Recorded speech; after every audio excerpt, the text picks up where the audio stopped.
everyone, and welcome to the Lord Gord Podcast. This is your host, Lord Gord. I'm giving you information that's factually correct and politically incorrect. And I have a very exciting, fun episode this week. Usually I'm talking about politics, degeneracy, consequences of bad ideas, so on and so forth.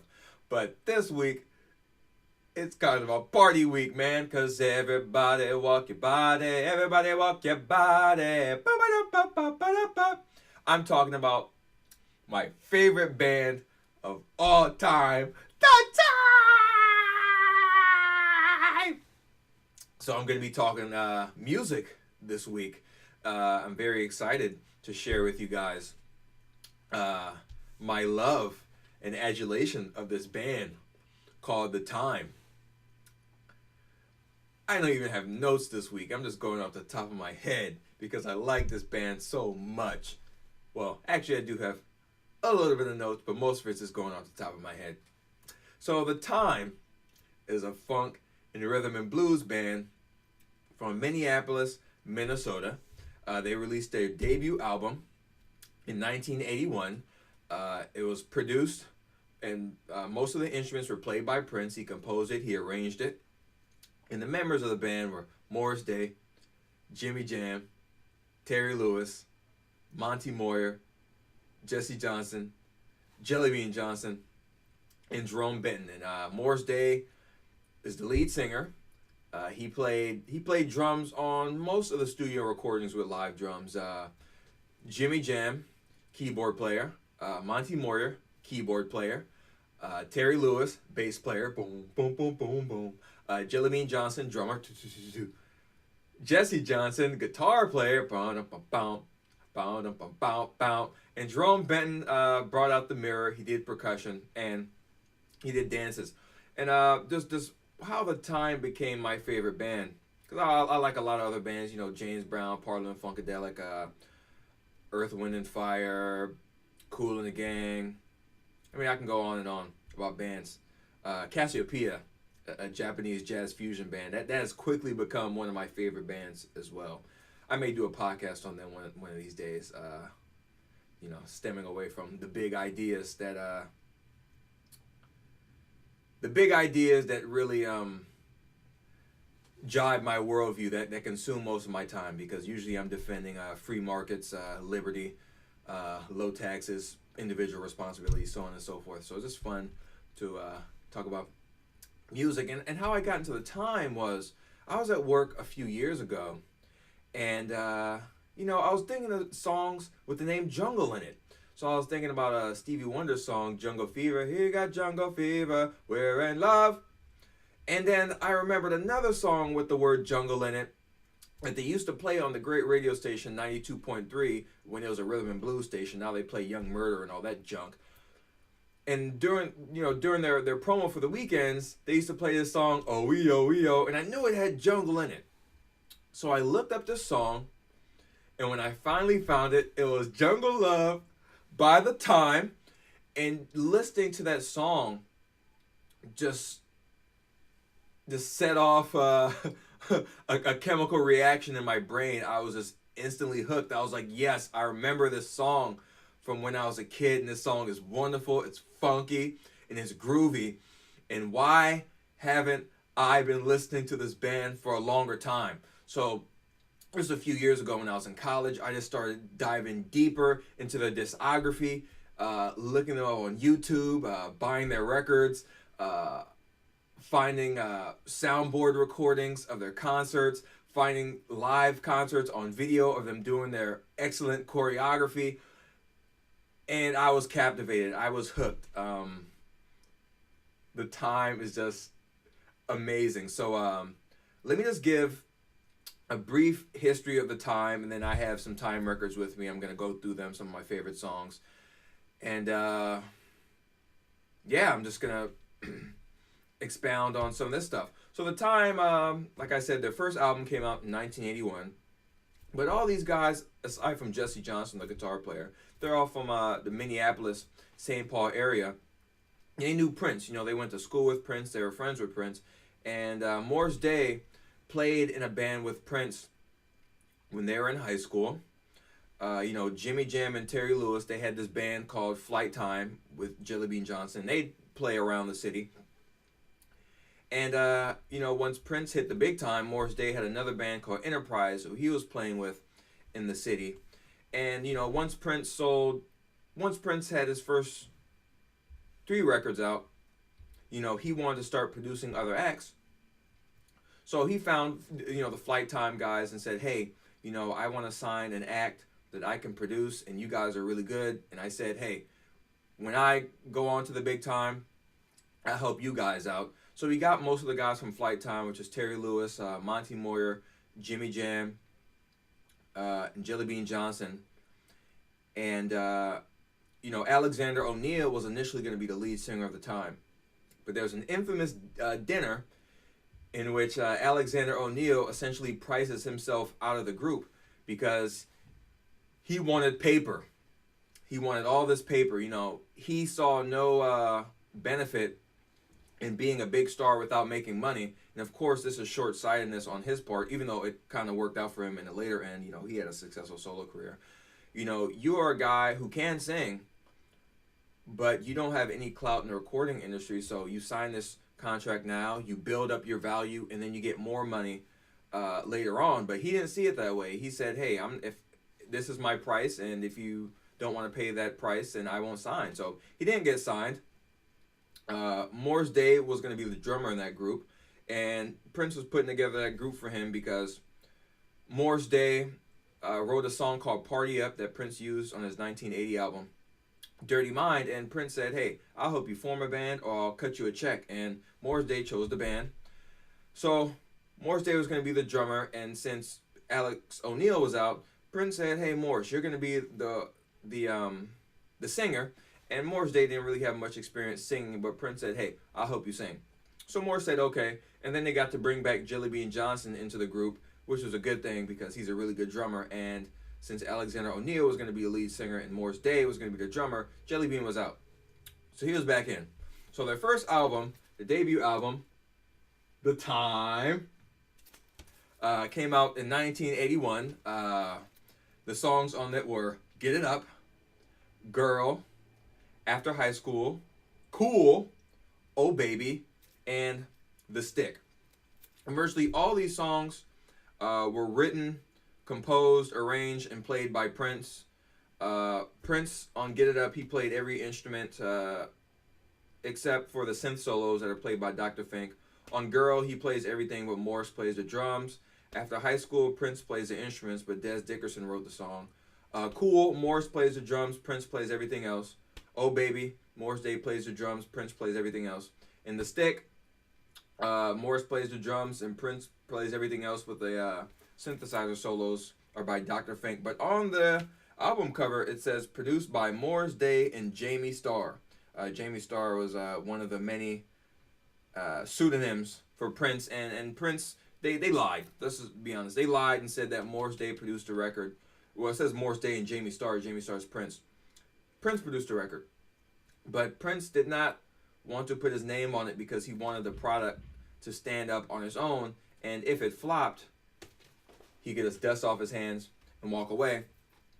Get It Up was the first single by The Time. That charted pretty high on the rhythm and blues charts. I don't know the exact number, but it charted pretty high. It's one of their more popular numbers. Cool charted pretty high as well. My favorite songs on here would be, I like Cool a lot. Honey, baby, can't you see? Girl, I'm so cool. So I'll play a little bit of Cool for you guys. With finest perfume money can buy, it keeps me smelling like a rose.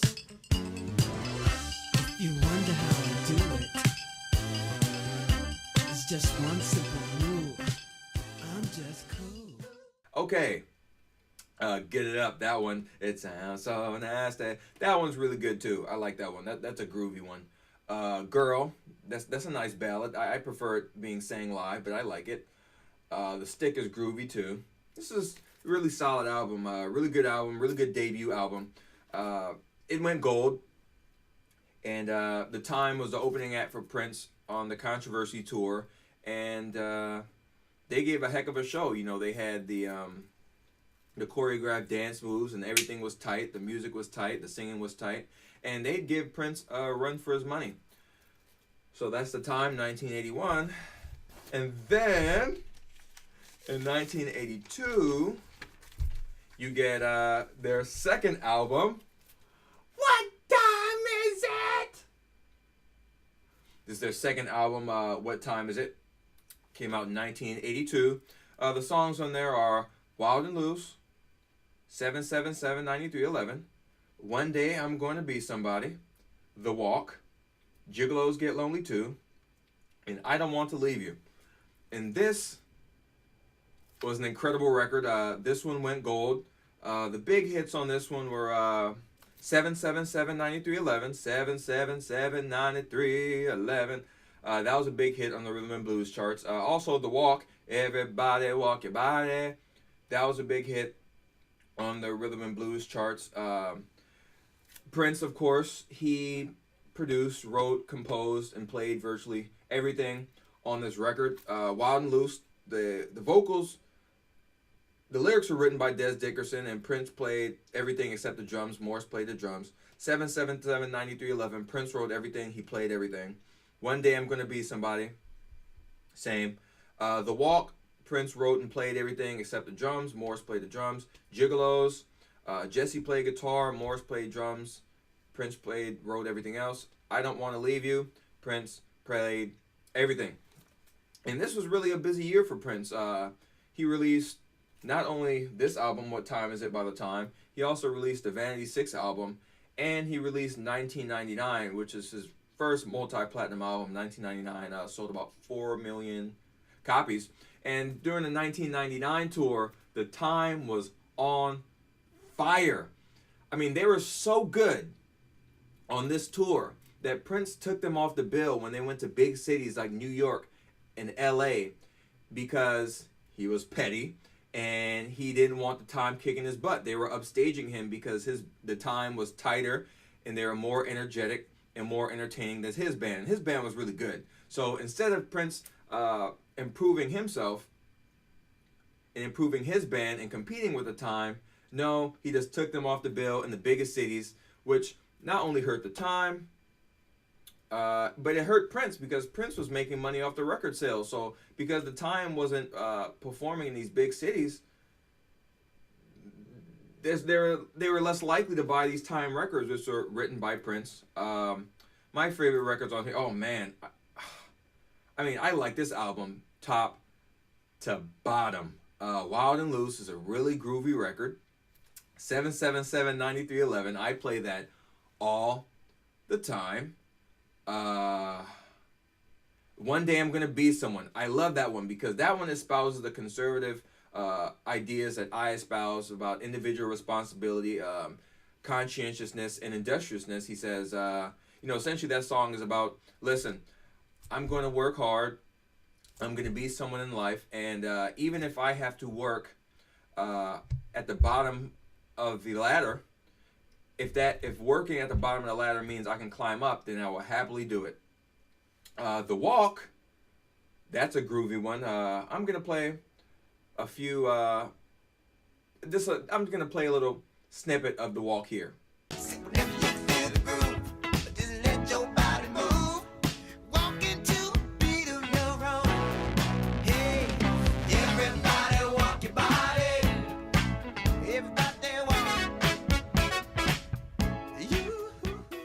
Okay, Gigolos Get Lonely Too. Oh, how I love this song. Let me tell you a little story about Gigolos Get Lonely Too. I have a mix CD from many years ago that has Gigolos Get Lonely Too on it, but all the songs are slowed down, so when I first heard the song, I didn't really like it. It sounded a little weird with the effects that they put on the song, and I didn't really jive with it.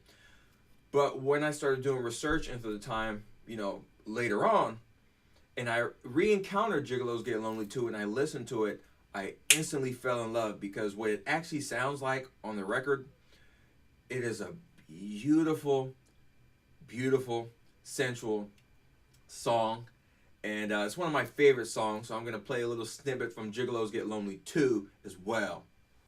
I've got more money than you could imagine anywhere in the streets. But honey, money don't make no happiness. Contrary to rumor, gigolos get lonely too. Okay. Yes. And What Time Is It was the last time album, to, at least until 1990, to have Jimmy Jam, Terry Lewis, and Monty Moyer.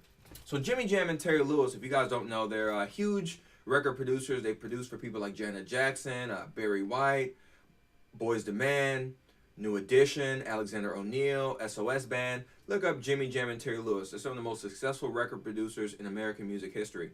They got fired from the Time in 1983 because they had a day off, and Jimmy Jam and Terry Lewis went to Atlanta to go record and produce the SOS Band.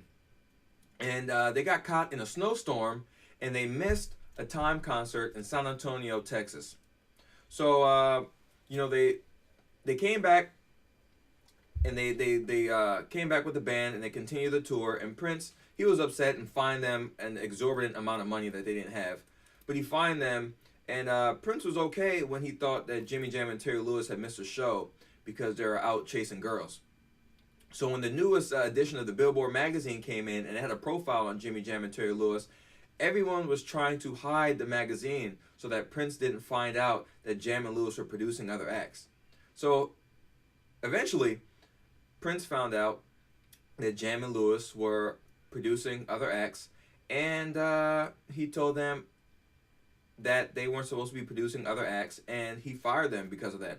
And Monty didn't like the fact that Jimmy Jam and Terry Lewis got fired, so he left too. And Prince is noted for saying to Jesse Johnson that Jimmy Jam and Terry Lewis will never be anything. That will be the last time you hear from them. And Prince was very, very, very, very, very wrong about that. And that just shows some of the short-sightedness and pettiness of Prince, during that time, because had he kept Jimmy Jam and Terry Lewis on the payroll and had he allowed them to pursue their own interests, they would have been better off, and Prince would have been much better off because he would have got a cut. It's kind of like what I talk about with big government with these exorbitant tax rates. Once you raise the tax rate a certain amount, productive people start leaving and they start sheltering their money, so you get less revenues in the long run. So you end up cutting off your nose to spite your face. Same thing Prince did. He wanted to have absolute control over these guys and ended up costing himself a lot of money in the long run by not keeping them under his wing. So that's the Time album. What Time Is It? Great album. So the next album is their 1984 album here, Ice Cream Castle. That's the only Time album that I don't have on vinyl. Oh man, this thing broke. Ice Cream Castle came out in 1984. Came out after the movie Purple Rain. This was a platinum selling album. Oh man, it's broken. This is a platinum selling album. The only Time album to go platinum, and that was due in part to the two big songs on this record, Jungle Love and The Bird, being on Purple Rain. By the time this record came out, the Time had broken up. Morris Day had left because he wanted more autonomy and control over the music. And Prince didn't want to give him more control over the music, so he left. And unfortunately, the Time wasn't able to grow even larger as a brand, as they didn't tour in the Purple Rain tour, which was a large gargantuan tour which sold like gangbusters and helped put Prince on the map along with the movie. But Ice Cream Castle, it's a good record. Most of the songs you have Ice Cream Castles, My Draws, Chili Sauce, Jungle Love, If the Kid Can't Make You Come, and The Bird. Most of them are written and produced by Prince. Jungle Love, the music, was actually initially composed by Jesse Johnson. I have a Jungle Love demo that has Jesse Johnson playing all the instruments. He He composed the main melody and everything about the song. I believe that Prince helped write the lyrics on that one. But Jesse Johnson's name was taken off when this record came out because the band had broken up, which he was very upset about. And The Bird as well was written by Prince, Jesse, and Morris. Ice Cream Castles, I checked, Prince played every instrument. He wrote it, composed it. My Draws, Prince wrote it, composed it. Morris played drums. Jesse played guitar on it. Chili Sauce, Prince is playing everything except the violin. They brought in a violin player for that. Jungle Love, My Jungle Love, hey, oh we, oh we, oh. I explained Jungle Love. That was mostly written by Jesse Johnson and Prince. That was a really big record. It actually wasn't their highest charting record on the charts. I'll get to that one a little bit later.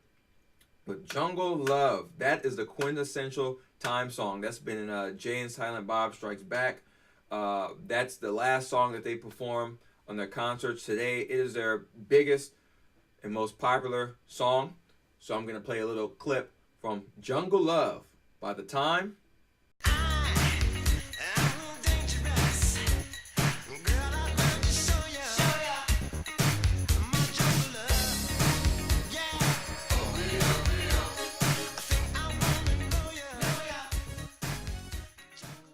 Okay, hope you enjoyed that.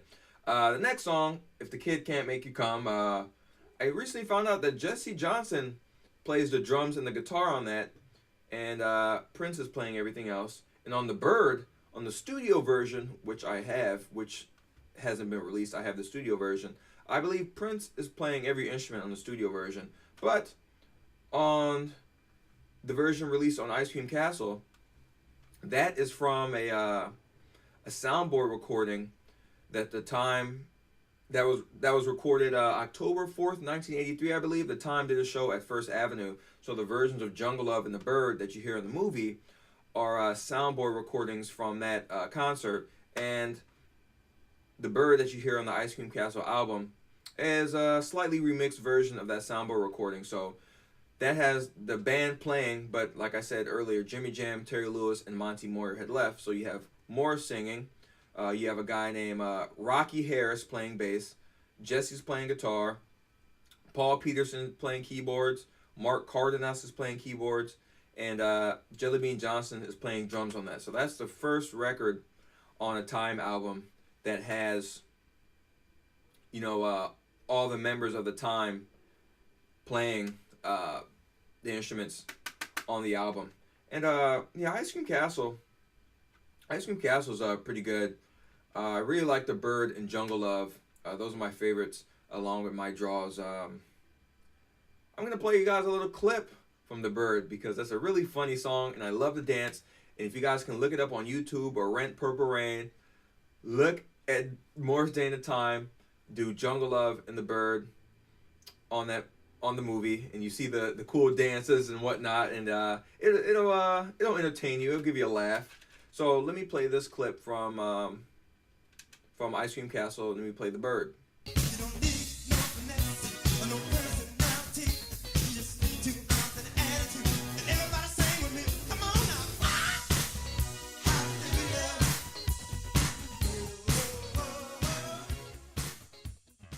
Okay, so that's Ice Cream Castle. Unfortunately, the Time broke up.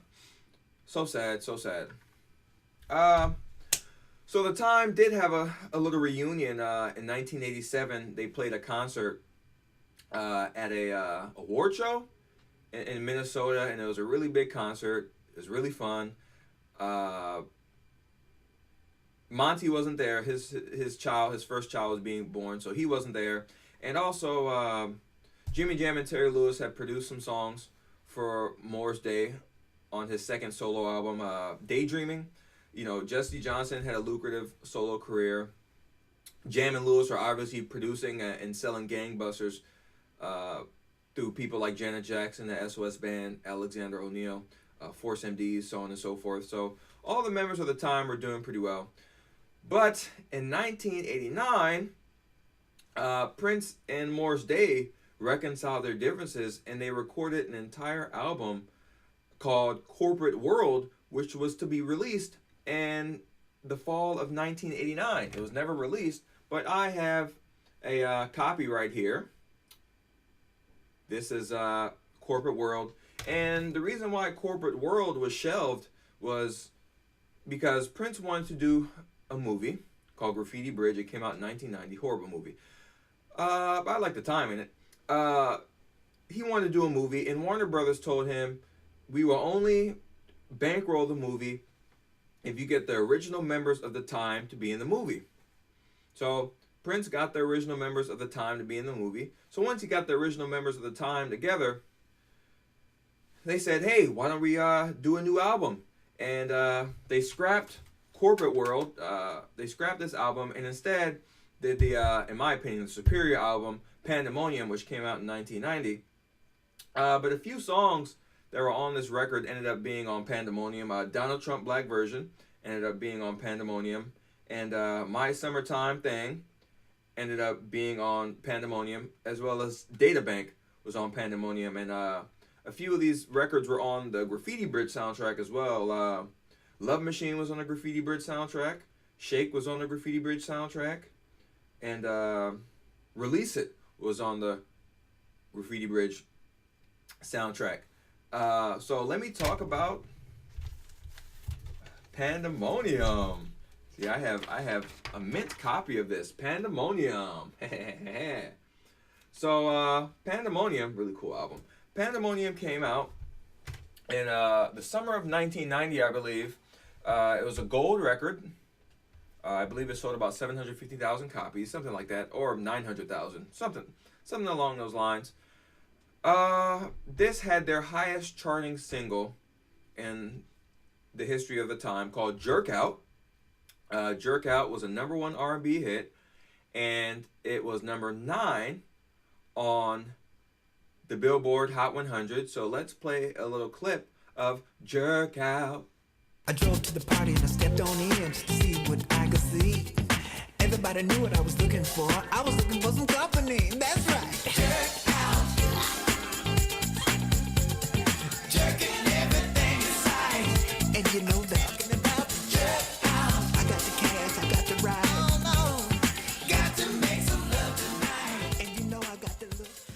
Okay, that's Jerk Out. So let's give a little history of the Jerk Out song. So Jerk Out was actually initially recorded in late 1981. So Prince laid down all the instruments and sang a version of the song in late 1981. I've never heard it. And then Morris Day sang a version of it in early 1982. It was initially supposed to go on the second Time album, What Time Is It? But it didn't make the cut.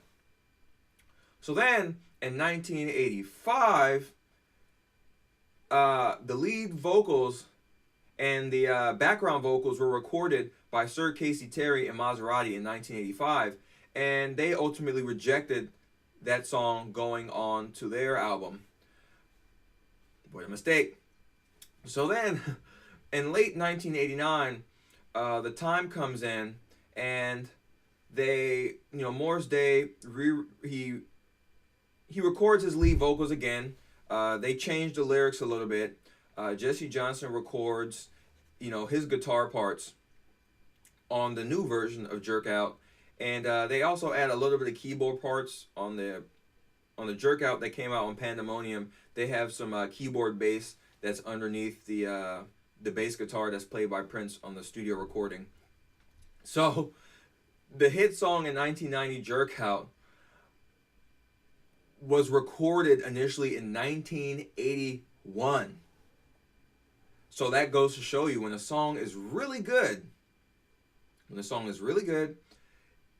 oftentimes it doesn't matter when it comes out. A song essentially from 1981 that was re-recorded in 1985 became a hit song in 1990. It's a really good song. Of course, and you had the young samplers and the little hamburgers making songs with samples or plunderings, as I call them, from songs in the 70s. So a song from 1981 that became a hit in 1990 isn't too surprising, even though it's a really good song. So On Pandemonium, you have some skits.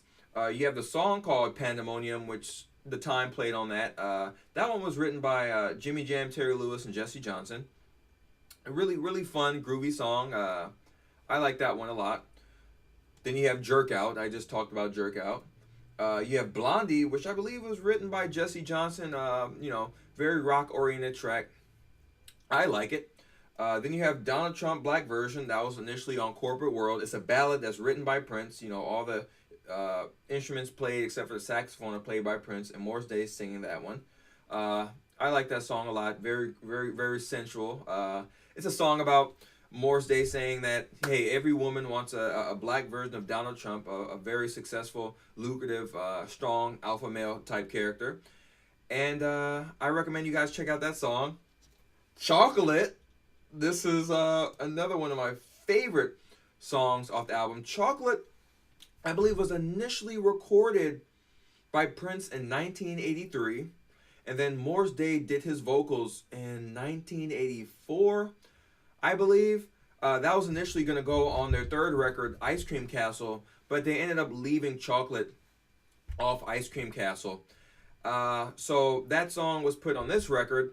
And it was the second and final single off Pandemonium. Unfortunately, it didn't do too well in the charts, even though it's a really fun, groovy record.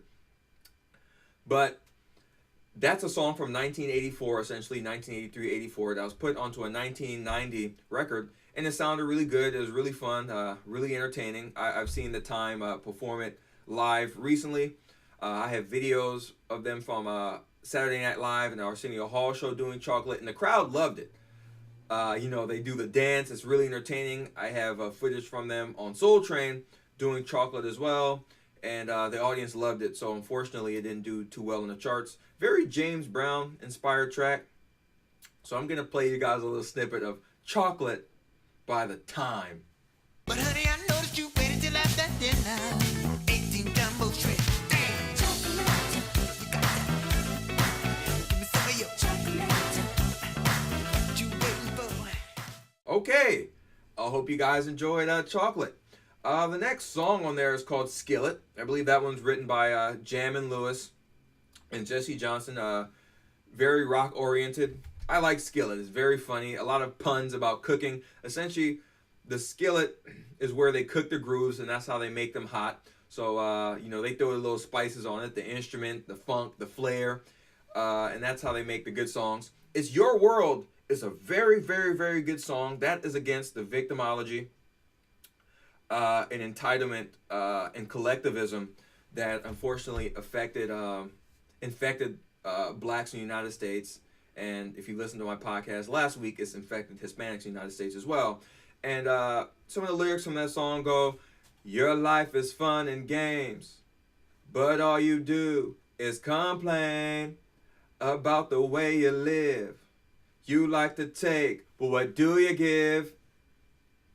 Very, very, very good song. It's about taking control of your own life, being responsible for your own actions, and not blaming others for your problems, and not having an entitlement mindset and feeling like someone else is to do for you what you will not do for yourself. It's your world. See, very professional, talented, classy black men. Like The Time, man. They're very good. They don't sag their pants. They don't curse and swear. They can actually play instruments. They actually have musical talent. Next song.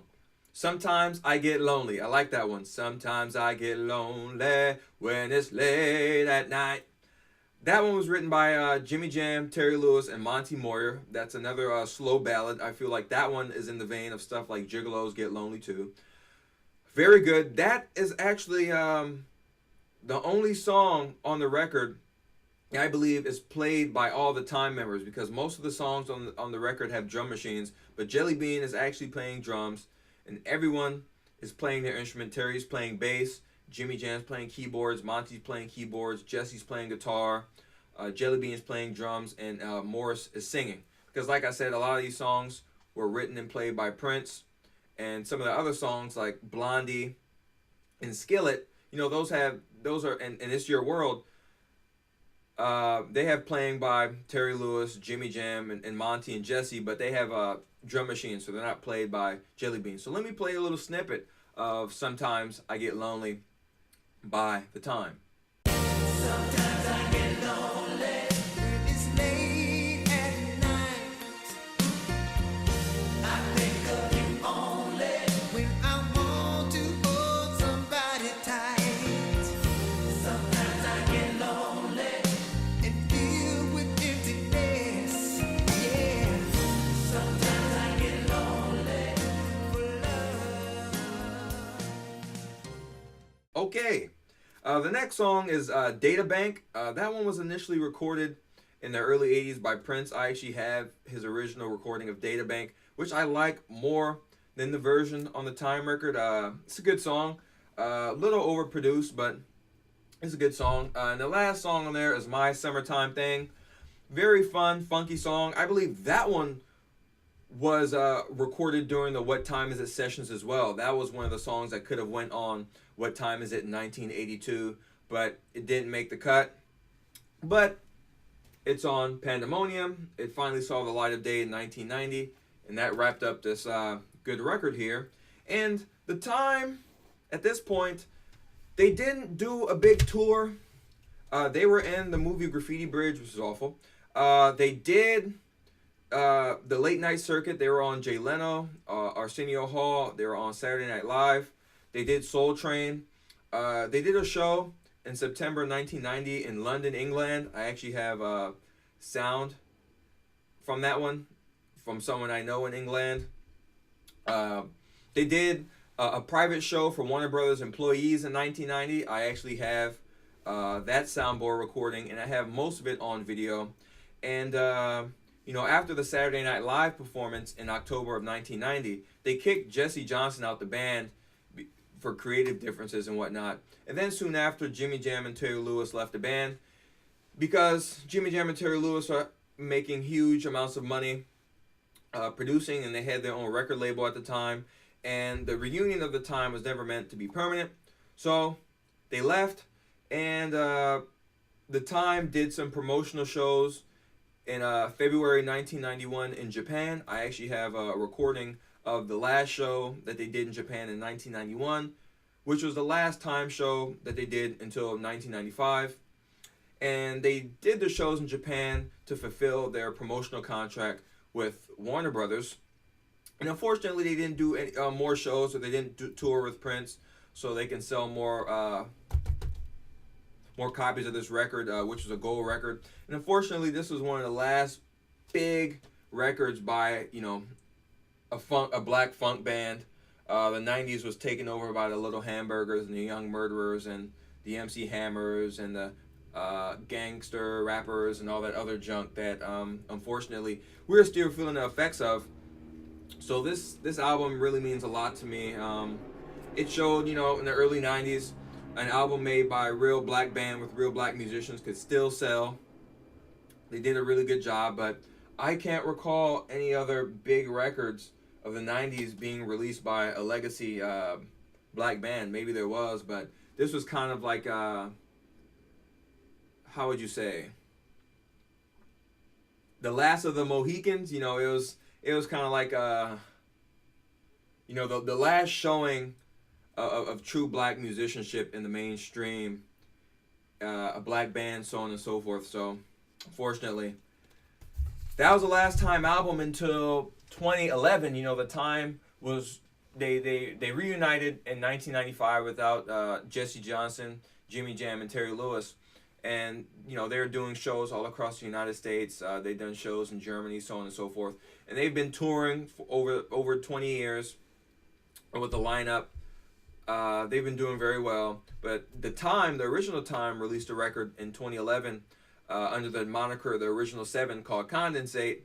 That one wasn't as good as the old ones. I mean, they had some good songs on there like Go Home to Your Man and Strawberry Lake and Condensate and Cadillac. Those are the records I actually like. But some of the other records were kind of like the newish rhythm and blues. The songs that actually are in the vein of The Time, have the true spirit and musicianship and funkiness of The Time are really good, but the other songs aren't very good.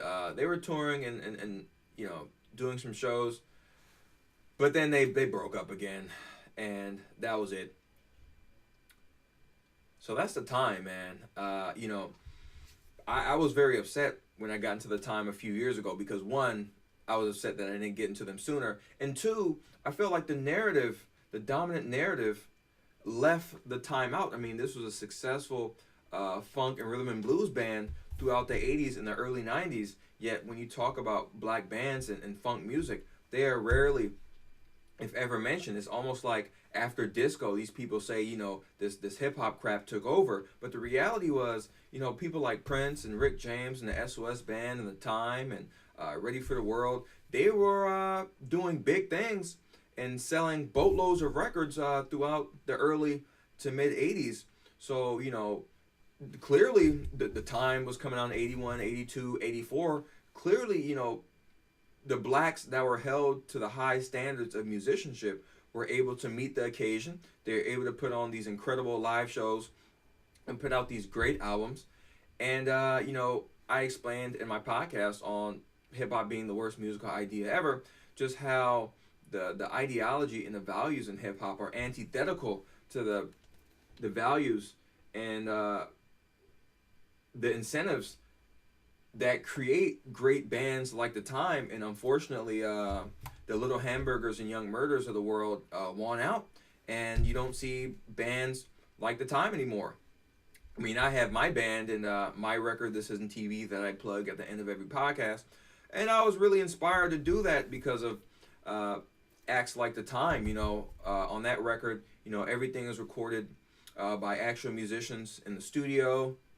No loops, no samples, no gimmicks. You got real drums, real horns, real guitar parts. And I naively thought that if I could do that, then other people would follow in my footsteps. But the reality is, all the incentives, culturally and economically, are to be the Little Hamburgers and to be the Young Murders. There's really no incentive to form a great band like the Time anymore, because you can just rap and make some horrible music and have no musical talent whatsoever, and people will buy it. I mean, people have been doing that for almost 30 years now. So, most people looking at the market and looking at what people are buying are going to follow in the footsteps of the Little Hamburgers and Young Murderers, and not the great bands, like the Time and Prince and the Revolution and James Brown and JB's and Earth, Wind and Fire, so on and so forth. But one person that has actually followed in the footsteps of the Time is Bruno Mars. If you see how Bruno Mars performs and how he dresses and how the antics and the dances of his band, they remind me a lot of the Time. They are actually the closest thing today of an act like the Time. And Bruno Mars is a huge, huge star. I mean, his songs are big hits. People like Bruno Mars. They like his dances. I mean, there's some people that dislike Bruno Mars, and I find that funny. You have some old bitter black people who don't like Bruno Mars, and they say, oh, Bruno Mars is copying the Time, he's not the real deal. And yes, he's very much inspired by the Time. But the thing is, those same people rightfully criticize the Little Hamburgers and the Young Murderers because they suck, and they promote and propagate a counterproductive lifestyle and ideology. But then when someone actually follows in the footsteps of bands that they like, they criticize them. I mean, there's some people who you'll never be able to satisfy. They just like to complain. They're like race hustlers. They like to complain. They will always nitpick. But I really respect what Bruno Mars is doing with him and the Hooligans, because they're really keeping that spirit of the funk alive, man. There's this one girl that disliked Bruno Mars because of his skin color, and said that she hates Bruno Mars because of his skin color. But the reality is, listen, Bruno Mars is living up to the standards of the black musicians of yesterday. He's making the kind of music that black people used to make before they started subsidizing incompetence, social deviance, and the lack of professional music skills and stupid hip-hop music. You got bands like the Time. Great, legendary, entertaining bands like the Time before that ideology took a foothold. So I would think if you're a fan of people like the Time, then you would support people like Bruno Mars, because if people see that kind of funk music and that kind of showmanship that Bruno Mars is doing is being rewarded in the marketplace and is being rewarded in the cultural sphere, then perhaps more people will be incentivized to do it. I mean, unfortunately, I don't think more people would do it because you need an incredible amount of talent, an incredible amount of dedication, and you need to pay musicians to do it. And most people see that you can go to Little Hamburger, Young Murderer route of the past 20, 30 years, and you can strike gold while not having any kind of musical skills. So that's my rundown on the time. That's the Lord Gord Podcast. I hope you enjoyed it. Like it, share it on iTunes, YouTube, subscribe on iTunes, YouTube. Get the Lord Gord album, This Isn't TV, on iTunes, Google Play, Tidal, Spotify, what have you. If you're in LA, come to the Blues Jam every Tuesday night at the Airliner in Lincoln Heights from 9 p.m. to midnight. It's free admission, 21 and over, dollar tacos. Come out and have a good time. Next week, I'm going to be talking about multiculturalism, the genesis of the ideology, the thought processes behind the ideology, what happens when it's implemented in real life, and the consequences of that ideology. So we're leaving the fun music stuff, and we're going right back into the toxicity of leftism and moral and cultural relativism. Just putting a dagger to the hearts of those vampires. I'm Lord Gord. I'll talk to you next time.